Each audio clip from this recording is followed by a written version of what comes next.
Hello नमस्कार, स्वागत आप सबका आपके अपने उत्कर्ष यूट्यूब चैनल पर। और मैं हूं आपका होस्ट दोस्त नरेंद्र चौधरी। सीटी 2024 10+2 का रिजल्ट आ चुका है और उसके बाद में मन में बहुत सारी पर्सन होंगे कि सर 10+2 का रिजल्ट आने के बाद हम लोग इस सीटी के बेस पे कौन कौन सी एग्जाम दे सकते हैं और ये जो सीटी का जो रिजल्ट है ये कितने साल तक वैलिड रहने वाला है, और उन्हीं सब बातों के प्रश्नों का जवाब आज हम इस सेशन में ढूंढने वाले हैं। जी हाँ, सीटी 2024 की बात करें, ग्रेजुएशन का रिजल्ट आ गया था और उसके बाद में बहुत सारी वैकेंसी थी। खास करके आप लोगों की बात करें तो पटवारी और वीडियो के एग्जाम के आप लोग बहुत सारे वीडियो की वैकेंसी का आप बहुत लंबे समय से इंतजार कर रहे थे। उसी प्रकार से सीटी 10+2 का रिजल्ट भी अपना यहाँ पर आ गया और उसके बाद में आता है कि सर इस 10+2 के बाद हम लोग इसके बाद कौन कौन से एग्जाम दे सकते हैं, उसका वैलिड जो है स्कोर कार्ड है कितने समय तक वैलिड होगा। तो पहले तो ये कहा गया था कि राजस्थान के अंदर सीटी का जो स्कोर कार्ड है 3 साल के लिए वैलिड होगा, लेकिन एट द एंड यहाँ पर अब ये कह दिया गया कि नहीं, 2024 में जो सीटी लगी इसका जो स्कोर कार्ड है 1 साल के लिए वैलिड होगा, क्योंकि सीटी की नोटिफिकेशन पहले आया था और इसकी घोषणा बाद में की गई थी कि इसकी जो अवधि होगी वो 3 साल तक वैलिड होगी। तो कहा गया कि यदि हमें पहले घोषणा करनी चाहिए थी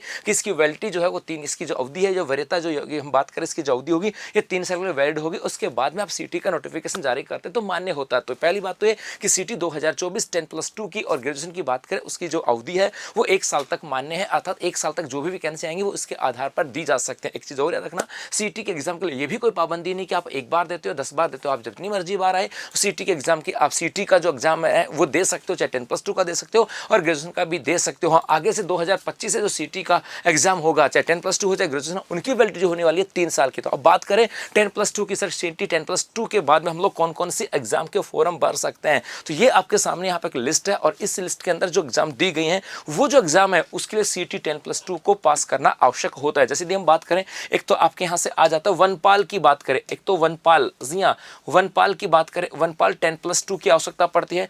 छात्रावास अधीक्षक की बात करें, हॉस्टल सुप्रिटेंडेंट की बात करें, इसके लिए भी सीटी 10+2 की आवश्यकता पड़ती है। लिपिक सेकंड ग्रेड की बात करें, एलडीसी सेकंड ग्रेड जो होता है उसके लिए भी आवश्यकता पड़ती है। कनिष्ठ सहायक की बात करें, एलडीसी की बात करें, ये भी आपके यहाँ पर है।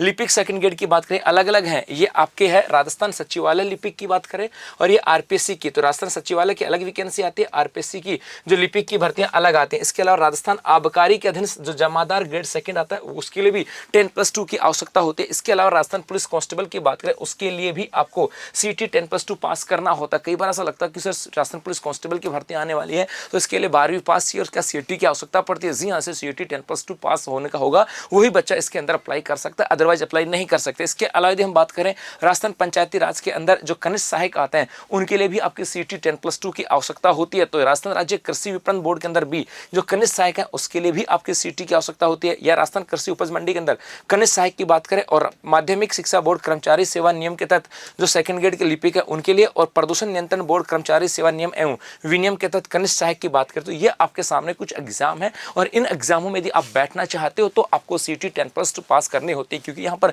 मिनिमम जो योग्यता एजुकेशन क्वालिफिकेशन है वो 10+2 है। और अपने यहाँ पे कहा गया कि जो 10+2 है उनके लिए 10+2 के साथ सीटी की कंपल्सरी है, और जिन एग्जाम के लिए मिनिमम एजुकेशन क्वालिफिकेशन ग्रेजुएशन है वहाँ पे जरूरत पड़ती है ग्रेजुएशन सीटी पास करने की। तो यदि आपका सीटी 10+2 का स्कोर हो गया, एग्जाम हो गया क्लियर, तो आने वाले ये जो एग्जाम है इन एग्जामों के अंदर आप अप्लाई कर सकते हो और लगभग उम्मीद है कि ये वैकेंसियां आपको अगले 1-2 महीने के अंदर देखने को मिल सकती हैं। ऐसी उम्मीद है कि अगले 1-2 वीक के अंदर तो आपको राजस्थान पुलिस कांस्टेबल की भर्ती भी देखने को मिल सकती है। तो जिनकी सीटी 10+2 पास हो गई है तो जुट जाओ अपनी तैयारी के अंदर, क्योंकि ये वैकेंसी आने वाली है और इन वैकेंसियों के अंदर आप लोग बैठ सकते हैं। तो अभी के लिए बस इतना, धन्यवाद।